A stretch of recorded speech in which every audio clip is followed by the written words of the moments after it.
Get out of here, you pathetic one-armed freak. That prosthetic makes everyone uncomfortable. The groom's venomous shout froze the entire wedding hall. I stood there, a decorated veteran, a Purple Heart recipient, humiliated before 200 guests. Elizabeth, my daughter, said nothing, letting him tear apart her father's dignity. What neither of them knew was that the useless cripple they despised was worth $2.5 million. And today he was going to give them exactly what they wanted to disappear. Forever. This story is just getting started, and Colin's revenge will shock you. But first drop a comment telling us your location, and whether you think he should fight back or walk away. Subscribe now so you don't miss what happens next. The phone rang at 7:30 on a Tuesday evening, cutting through the quiet comfort of my Denver living room. I set down my coffee and reached for the receiver, expecting maybe Ronald calling about our Thursday golf game, or perhaps a telemarketer I could politely dismiss. Hello? Dad? Elizabeth's voice carried an edge I hadn't heard since her teenage years. We need to talk about the wedding. I settled back into my worn leather recliner, the same chair where I'd helped her with homework for 15 years, where we'd watched countless Disney movies together.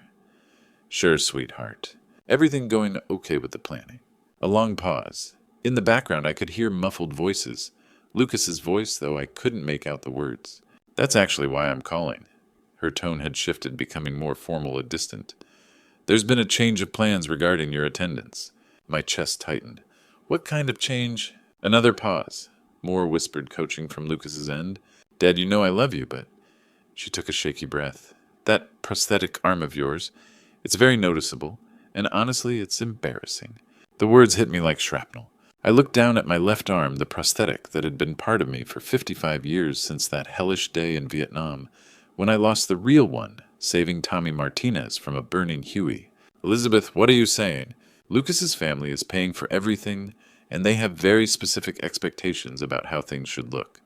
Her voice grew stronger, as if she was reading from a script. The photographer? The videographer? Everything has to be perfect. Instagram? Perfect. I'm your father. I know and I'm grateful for everything you've done. But you don't fit the aesthetic we're going for. That prosthetic arm makes you look damaged, broken.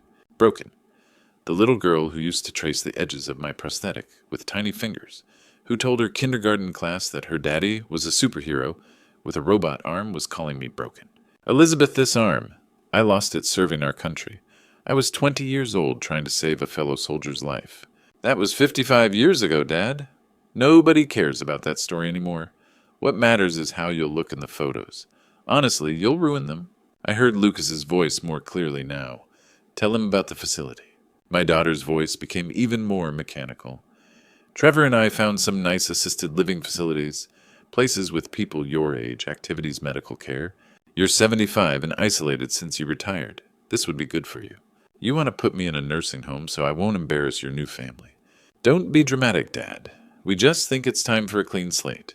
You start the next chapter, we start ours. We'll visit you at the facility. Maybe talk on the phone sometimes. Sometimes. Like I was some distant relative they'd check on out of obligation. The prosthetic you're ashamed of, I said quietly. I got it defending the freedom that lets you live the life you're living now. The modest house you're embarrassed by, I lived in it so I could afford your college. The old Honda in my driveway, I drove it so you could have better. Dad, I understand all that, but no, Elizabeth, you don't understand anything. I hung up. The silence in my living room felt deafening. I stared at my prosthetic arm, the sophisticated piece of engineering that had allowed me to live a normal life, to work to raise a daughter, to function in a world that sometimes forgot about the cost of freedom. Elizabeth had no idea what her words would cost her. The lamplight caught my prosthetic as I sat in the sudden quiet, and I was 20 years old again, crouched in tall grass outside Da Nang. Tommy Martinez was screaming for help, his leg trapped under our downed Huey. The Viet Cong were closing in. I could have waited for backup. Instead, I ran. The explosion came as I dragged Tommy clear. Searing heat, then silence, then the strange detachment of looking down at where my left arm used to be. The medics said I was in shock, still talking about getting Tommy to safety while they worked to stop my bleeding. 4 months in a military hospital, learning to use my first prosthetic. Writing letters to Sarah, telling her we'd figure it out together. She was waiting at Denver International when I came home. Beside her stood 4-year-old Elizabeth, clutching a small American flag. Elizabeth stared at my prosthetic with fearless curiosity. "Daddy, you have a robot arm." It helps Daddy do things, I said, kneeling to her level. She traced the mechanical joints with tiny fingers. Does it make you strong like Superman? Something like that. When the local paper ran the story, local veteran saves fellow soldier, Elizabeth carried that clipping everywhere. At kindergarten show and tell, she stood before her class with the biggest smile I'd ever seen. My daddy saved someone's life in the war. He lost his arm being a hero, but he got a robot arm instead, and that makes him even more special. I kept that clipping in my wallet for 30 years. For years, she'd sit on my lap, one hand resting on my prosthetic, listening as I told the Tommy Martinez story. To her, I wasn't disabled. I was her personal superhero. Sarah died when Elizabeth was 9. Cancer took her fast. Suddenly, it was just us in that modest house on Maple Street. I worked double shifts, came home exhausted, but always made time for homework. Bedtime stories, the 1,000 small rituals that make a childhood. I never remarried. Elizabeth was my world. Somewhere along the way, though, her pride began to fade. The prosthetic went from being my special arm to something she'd glance at uncomfortably when friends came over. I told myself it was normal teenage embarrassment. It would pass? But it didn't. It got worse. Tonight's call was the culmination of years of subtle shame, of careful positioning, during photos of introducing me with minimal context. The little girl who'd traced my prosthetic with wonder now called it embarrassing. When had my war wound become her burden? When had the sacrifice that made me her hero become the disability that made me her embarrassment? When had her love become conditional? The doorbell cut through my restless morning like a drill sergeant's whistle. I'd barely slept, spending the night replaying Elizabeth's words, nursing black coffee that had gone cold hours ago. Ronald Baker stood on my porch, his weathered face etched with concern. At 73, he still carried himself like the Marine he'd been 50 years ago. Straight-backed, clear-eyed, no nonsense. "You look like hell, Mike," he said, pushing past me into the living room. "Good morning to you too, Ronald." He surveyed the scattered photos on my coffee table, remnants of my sleepless night. "Elizabeth called me last night, said she was worried about your mental state after you hung up on her. Thought you might do something dramatic." I almost laughed. "She's worried about my mental state." That's what she said. Ronald settled into Sarah's old chair, giving me that steady look that had gotten confessions from tougher men than me. "So I'm here to check on your mental health." "My mental health is fine. My daughter's the problem." "Is she—" He leaned forward. "Mike, when's the last time Elizabeth called just to see how you were doing?" I opened my mouth to answer, then closed it. When's the last time she called because she missed her old man? Not because she needed money for something. Not because she had a problem to solve. When did she last call just to chat? The silence stretched between us like a chasm. "She calls," I said weakly, "when she needs something. There's a difference." Ronald's voice softened slightly. "You know what she told me. She said you were being unreasonable about the wedding, that you couldn't understand her position. Her position, according to Elizabeth, you're making this all about yourself instead of supporting her big day." He studied my face. "She made it sound like you were throwing a tantrum because you couldn't be the center of attention." The words hit like a sucker punch. She said that, "Mike, she's got you painted as the problem. The difficult father who can't accept that his daughter's grown up and moved on." Ronald stood up, pacing to the window. "She's manipulating the narrative, and you're letting her. She's my daughter. She's a 30-year-old woman who's learned that Daddy will always be there to clean up her messes and fund her dreams, no questions asked." He turned back to me. "When did you stop being her father and become her ATM?" I wanted to argue, but the truth was settling in my chest like lead. "That Lucas character's got her ear," Ronald continued. "But here's the thing. She's choosing to listen. She could have told him to go to hell when he suggested putting you in a home. Instead, she made the call. She was torn. I could hear it in her voice. Being torn and making the right choice are two different things, Mike. She chose him over you. She chose his family's approval over her father's dignity." I sank deeper into my chair. "So what am I supposed to do?" Ronald smiled, but it wasn't friendly. It was the smile he'd worn in Da Nang when he was about to do something that would make the enemy very sorry. "You're a decorated veteran, Mike. You've got a Purple Heart sitting in that desk drawer and a Bronze Star you never talk about. You saved lives, you served your country with honor, and you raised that girl with nothing but love and sacrifice." He moved closer, his voice dropping to that command tone I remembered from our army days. Maybe it's time she learned who she's really rejecting.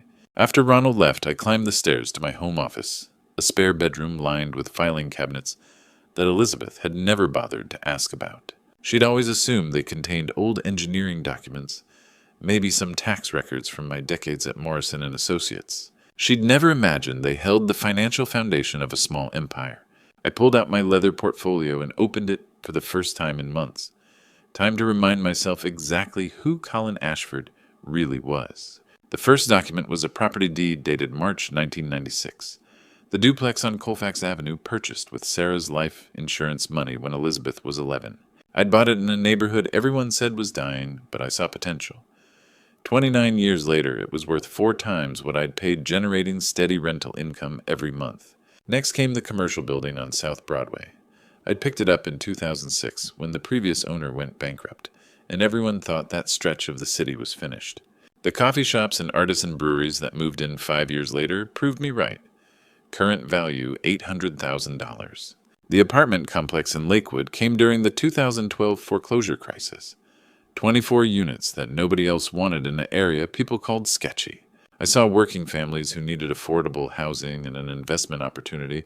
Others were too scared to touch. Now it was worth over $1 million, fully occupied with a waiting list. Then came the investment statements. 40 years of systematic saving, starting with my first paycheck as a newly discharged veteran. My 401k had grown steadily through market ups and downs. The IRA I'd maxed out every year since 1992. Index funds that had compounded quietly while I drove my old Honda and shopped at discount stores. The VA disability checks I'd received for 55 years hadn't gone to daily expenses. They'd gone straight into conservative investments, every month like clockwork. While other veterans struggled, I'd turned my service-connected disability into generational wealth. Company stock from when Morrison and Associates went public in 1995.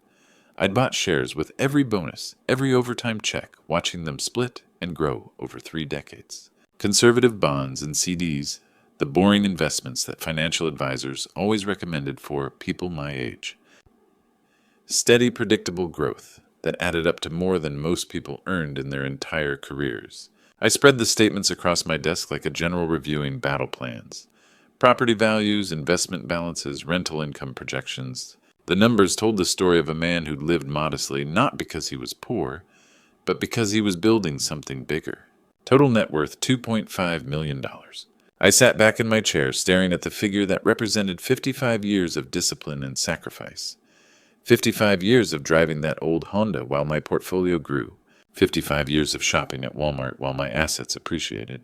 55 years of letting Elizabeth think her father was just scraping by while I built wealth that would have secured her future for generations. The broken robot she was ashamed of was worth more than Lucas's entire pretentious family.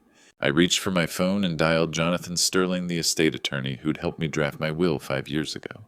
Jonathan, it's Colin Ashford. I need to change my will completely. Jonathan Sterling's office occupied the top floor of downtown Denver's most prestigious law building, all mahogany panels and leather-bound legal volumes that whispered of old money and older power. I'd chosen him 5 years ago precisely because he understood discretion and because his fees ensured his client's privacy was absolute.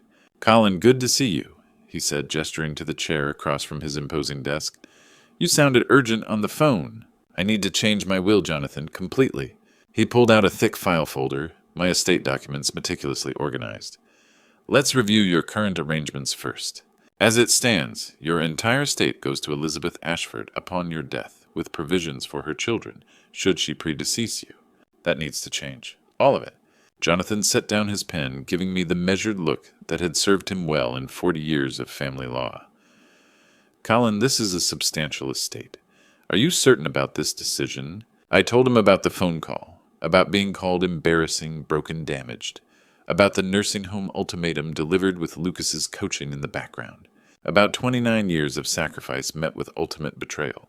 "She said my prosthetic arm makes me look like a broken robot," I said quietly. "The arm I lost, serving my country, saving a fellow soldier's life." Jonathan's expression didn't change, but I caught the slight tightening around his eyes. He'd served in the Navy during Vietnam himself. "What are you proposing?" "Complete disinheritance. Elizabeth Ashford gets nothing. Not a dollar, not a photograph, nothing. And the new beneficiary, the Disabled Veterans Educational Foundation. Let my money help veterans. who actually appreciate the sacrifice instead of funding the lifestyle of someone who's ashamed of it. Jonathan made careful notes. Given the size of the estate and the complete nature of this change, I recommend we include a video statement explaining your reasoning. It will make any attempt to contest much more difficult. Perfect. I want this ironclad. We spent the next hour going through every detail. The foundation would receive my entire estate. Properties, investments, personal effects, everything. Elizabeth would get a letter explaining why, but legally she'd have no claim to contest. The video statement is crucial, Jonathan explained as he set up the camera. Colorado law allows disinheritance, but courts will examine the testator's mental state and reasoning. Your military service, your years of financial responsibility, and your clear articulation of reasons will make this virtually unbreakable. I looked directly into the camera lens. My name is Colin Ashford. I am 75 years old, a Purple Heart recipient, and Bronze Star veteran of the Vietnam War. I am of sound mind and body, and I am making this statement to explain why I have chosen to disinherit my daughter, Elizabeth Ashford. I spoke for 10 minutes, calmly detailing her manipulation, her shame about my service-connected disability, her willingness to abandon me for social status. When I finished, Jonathan nodded approvingly. That's exactly what we need. Clear, rational, and emotionally compelling. The new will was 20 pages of legal precision. Every contingency covered, every loophole closed. When I signed the final page, I felt something I hadn't experienced in years. Power. One more thing, Jonathan. I'm planning to attend Elizabeth's wedding. He raised an eyebrow. Oh, given the circumstances, is that wise? She thinks she knows her father, the poor, embarrassing veteran she can discard when convenient. It's time she met Colin Ashford, the $2.5 million man she just threw away. Jonathan smiled, not his professional smile, but something sharper. How long until the wedding? 2 weeks. Enough time to show them exactly who they're dealing with. 2 weeks later, I stood in Denver's most exclusive salon, a place I'd driven past for 30 years but never entered. Marcus the stylist studied my reflection like a sculptor examining marble. We're bringing out your natural distinction. Military bearing, but refined. The haircut alone cost more than I usually spent on clothes in 6 months. My silver hair was expertly layered, my beard trimmed, to complement rather than hide the weathered lines earned in service to my country. At the custom tailor Antonio Rossi draped $1,200 of Italian charcoal wool across my shoulders. Military training never leaves a man, he murmured, making adjustments. The suit transformed me completely. Where off-the-rack clothes had hung shapeless, this masterpiece followed every line of my frame, concealing my prosthetic, while accentuating shoulders that had carried a wounded soldier to safety. Dr. Robert Mitchell fitted me with a high-end prosthetic covering. Most people won't even notice, he assured me. Those who do will see sophistication, not disability. The accessories followed. Swiss watch, Italian leather shoes cologne that spoke of boardrooms rather than construction sites. Each piece building a man Elizabeth wouldn't recognize. Finally, the BMW dealership. The rental specialist handed me keys to a black 740i that purred like a panther. A gentleman's car, he said with approval. I caught my reflection in the showroom glass. The man looking back bore little resemblance to the shabby veteran Elizabeth was ashamed of. This man looked successful, confident, distinguished. Someone you'd want at your wedding, not hide in the back row. The drive to the church took 20 minutes through tree-lined streets. Other luxury cars shared the road, Audis, Mercedes, Teslas, and for the first time I belonged among them. At red lights I studied my reflection, 75 years old but carrying it with dignity, the prosthetic barely visible beneath custom tailoring, silver hair catching morning light, eyes holding forgotten confidence. Elizabeth expected her embarrassing father to slink into the church's back row if he showed at all. Instead, she was about to meet Colin Ashford, veteran property owner, millionaire, the man she'd discarded without knowing who he really was. I pulled into the church parking lot, sliding the BMW between a Porsche and Lexus where it belonged. Through stained glass windows, I could see wedding guests gathering all dressed in their finest, about to witness something unforgettable. Time to crash a wedding and deliver justice. The BMW fit perfectly between a silver Porsche and pearl white Lexus. Just another luxury vehicle in a lot that screamed old money and social status. For the first time in my life, I belonged here. Walking up the stone steps of St. Matthew's Episcopal, I felt curious glances from other guests. a distinguished gentleman in an impeccable suit arriving fashionably on time. Several people nodded respectfully as I passed, probably assuming I was someone important from Lucas's family circle. I chose my seat strategically, halfway up the aisle, visible but not presumptuous, close enough for Elizabeth to see me clearly, far enough to avoid the family section where I clearly wasn't welcome. The processional began with practiced elegance. Lucas took his place at the altar, ad Lucas G., his bow tie nervously looking every inch the privileged young man who'd never faced real adversity. Then came the bridesmaids in their coordinated pastels, followed by the moment everyone had been waiting for. Elizabeth appeared in the doorway, radiant in white silk and family pearls, her smile bright enough to light the stained glass windows. She was beautiful. I had to give her that. Every dollar spent on this production had been worth it for this moment of perfection. Her eyes swept the congregation, accepting the admiration and well wishes of 200 guests. When her gaze reached my row, it passed right over me, then snapped back with a double take that nearly made her stumble. The shock on her face was worth every penny I'd spent on the transformation. I smiled and gave her a small, dignified wave. Her mouth fell open slightly before she caught herself and continued down the aisle, but I could see her mind racing. Who was that distinguished gentleman? Why did he look familiar? And why was he sitting where her father should have been, if he'd had the courage to show up? The ceremony proceeded without incident. I listened to the vows, watched Elizabeth and Lucas exchange rings, and applauded politely when they were pronounced husband and wife. Just another wedding guest celebrating the happy couple. During the recessional, Elizabeth's eyes found me again. This time, recognition dawned. The confusion turned to shock, then to something that might have been panic. Her perfect wedding photos would now include images of her looking stunned and off balance. The reception line formed in the church vestibule.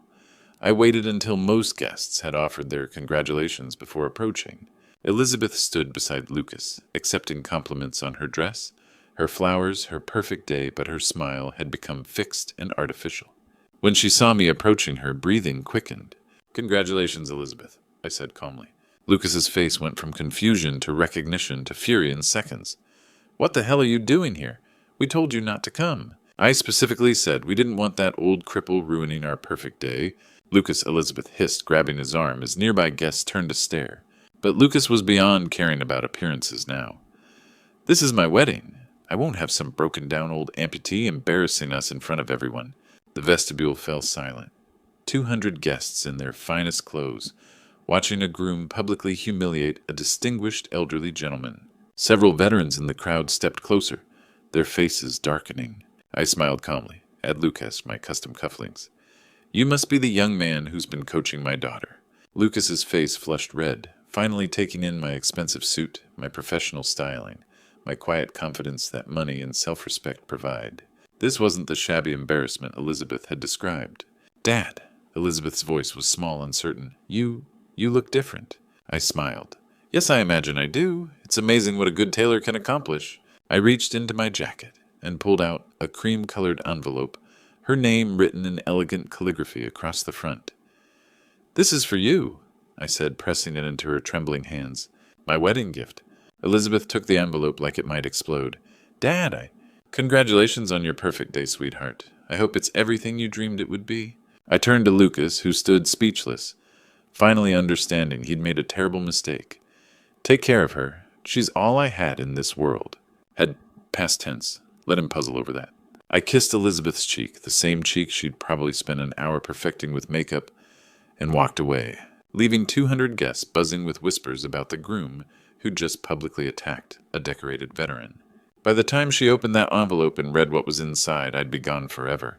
Elizabeth's hands trembled as she opened the cream-colored envelope, the elegant calligraphy blurring through her tears. Around her, the reception continued in muted chaos, guests still whispering about Lucas's shocking outburst against the distinguished gentleman who turned out to be the bride's father. She unfolded the letter, and her world collapsed with the first line.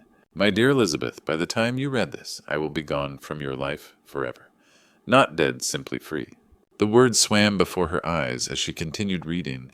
25 years ago, I lost my arm serving our country, saving a fellow soldier's life. You used to call me your hero. Today you called that same sacrifice embarrassing and said I look like a broken robot. For 55 years, I built a $2.5 million fortune, all intended for your future. I lived modestly so you could have everything you wanted.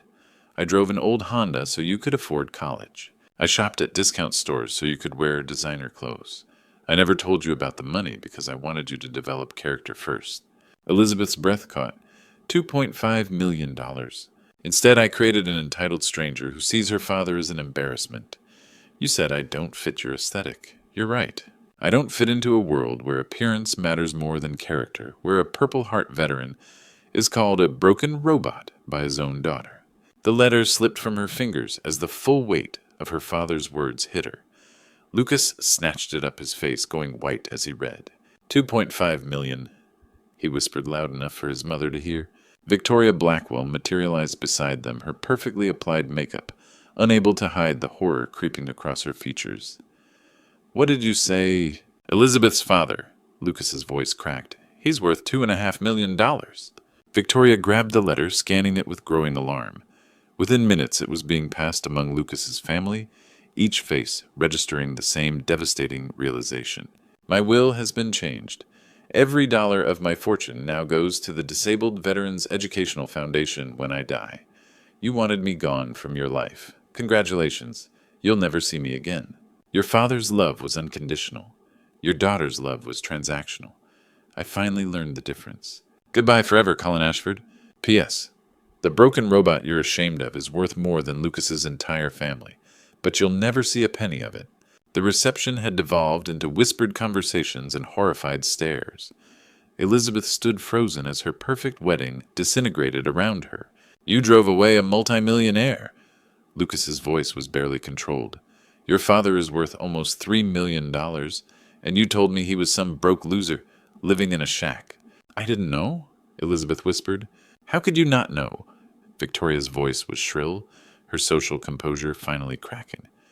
How could you not know your own father was wealthy? He lived so modestly, Elizabeth said helplessly. He never said anything about money. Because he was saving it for you, Lucas exploded. And now it's all going to charity, because you called him a broken robot. The photographer approached hesitantly. Excuse me, could we get some family photos now? Family photos. Elizabeth almost laughed hysterically. What family she'd just destroyed, the only real family she had. She pulled out her phone with shaking fingers, dialing her father's number. The call went straight to a disconnected message. She tried texting. The messages bounced back as undeliverable.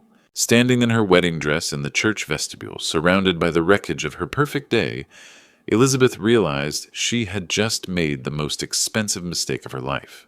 $2.5 million gone forever. And more importantly, her father was gone too. The distinguished gentleman who'd looked so confident, so successful, so dignified. That was who her father really was. And she'd been too blind, too shallow, too cruel to see it. Now she'd never see him again. The perfect wedding had become a perfect disaster. 3 months later, I stood on my patio in Scottsdale, Arizona, watching the sunrise paint the desert mountains in brilliant gold. My coffee steamed in the crisp morning air, and for the first time in decades, my phone wasn't ringing with demands or manipulation. The house I'd bought was nothing like my modest Denver home. This was a 3,500 square foot ranch with mountain views, a pool, and enough space for a man worth $2.5 million to finally live like it. I'd paid $500,000 in cash. No mortgage, no ties to my old life. My neighbors were retired professionals like myself. Frank, a former Air Force colonel who'd served 2 tours in Iraq. George, a Navy veteran who'd made his fortune in tech after leaving the service. Maria, a retired teacher whose husband had died at Normandy 60 years ago. People who understood sacrifice, who appreciated quiet mornings and respectful boundaries. Golf at 9, Frank texted from next door. I smiled and texted back, see you at the clubhouse. This was what peace felt like. The morning round was perfect. 4 retired veterans who'd worked hard, saved wisely, and now had the luxury of Tuesday mornings on pristine courses. We talked about investments, travel plans, books we'd read. Normal conversation between people who chose each other's company rather than demanded it. You seem like a man who's figured out retirement, George said as we finished the 18th hole. I finally learned the difference between being needed and being valued, I replied. After golf, I drove to my peaceful house, thinking about Elizabeth, not with longing or regret, but with detached curiosity. Ronald's weekly updates kept me informed about the aftermath. The divorce had been swift and brutal, Lucas's family horrified by his public cruelty, and the lost fortune had turned against them both. Elizabeth was working as a receptionist, now living in a studio apartment, still checking her phone for messages that would never come. She'd hired a private investigator, but you can't find someone who's legally disappeared with the thoroughness of an engineer and the resources of a millionaire. Colin Ashford of Denver was gone. I was simply Mike now, a friendly retiree who'd done well in real estate and decided to enjoy his golden years in the desert sun. That evening, sitting by my pool, I pulled out my journal and wrote 3 months of authentic living, choosing peace over chaos, respect over manipulation, self-worth over self-sacrifice. In losing Elizabeth, I found myself. My phone rang, and Arizona #1 of my new friends calling about tomorrow's hiking adventure. I answered with genuine warmth, because that's what you do when people call out of friendship rather than desperate need. The desert sunset painted the sky in brilliant oranges and purples. I raised my glass of wine in a silent toast, to second chances, to self-respect, to the courage to walk away from people who don't deserve you, even when they share your DNA. Especially when they share your DNA. Tomorrow I'd hike with friends who chose my company rather than use my wallet. I'd continue building a life based on mutual respect rather than one-sided sacrifice. Elizabeth could keep trying to find me. I'd keep choosing peace over toxicity every single day. The stars appeared in the clear desert sky, and I felt something I hadn't experienced in years. Complete contentment. Not happiness dependent on someone else's approval, but the deep satisfaction that comes from living authentically. To anyone listening to this story, you're not obligated to accept abuse from anyone, family included. You're not required to fund other people's cruelty with your love, your money, or your peace of mind. Sometimes the most loving thing you can do is refuse to enable destructive behavior. Sometimes the family you choose treats you better than the family you're born with. Sometimes walking away is the greatest victory of all. Looking back at my journey, I'm reminded that sometimes God puts us through trials to reveal our true value. This betrayal story teaches us that love should never be a one-way street, and self-respect isn't selfish, it's sacred. My transformation from doormat to dignified man shows that God doesn't want us to accept abuse even from family. When Elizabeth called her war hero, father broken, she forgot that the Lord sees the heart, not the scars. These betrayal stories remind us that divine timing reveals everything in its season. The beautiful truth in Grandpa stories like mine is that endings can become beginnings.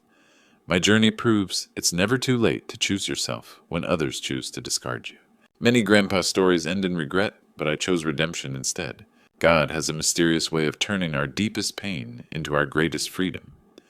Elizabeth lost $2.5 million in a father's love, but I gained something priceless: peace. These Grandpa stories teach us that respect must be earned, and boundaries must be maintained always under God's watchful guidance. The final lesson, your value, isn't determined by how others treat you, but by how you treat yourself.